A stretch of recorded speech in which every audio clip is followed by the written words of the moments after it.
What's up, everybody? Just got back from Cobb a while ago, and haven't driven the car in a week or so. Thought I'd let you guys know what's going on with it. I got back from Cobb, got the diagnosis, and have a cracked piston. Engine's blown, gone, done, did in. They don't expect much from it. It's not too bad right now, they said. I caught it early. So, we're going to see what happens. I mean, it starts up. It's beautiful still. It sounds perfectly normal.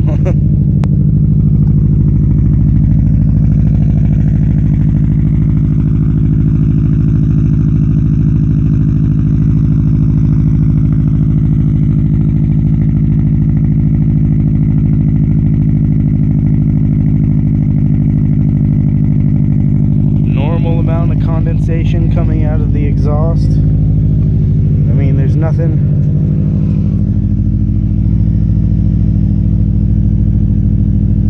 RPMs are fairly steady even on warm-up, even with 1000cc injectors.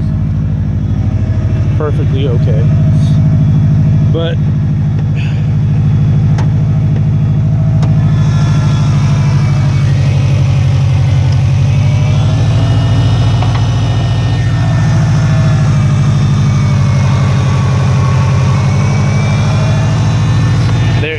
a tick on both sides of the engine, and you can hear it now. The RPMs are coming down because it's somewhat warm out, but I have a new engine coming in today. It is in today, actually. It's all the way over there. But now you can see we're getting more and more and more and more and more the longer it's on. Everything else in the car is feeling perfect. Steering is great. The coilovers are still, it's been about a year now and they're still fucking amazing, man. Like, nothing wrong, no noises, no scuffs, no ticks, no nothing, man. I love them.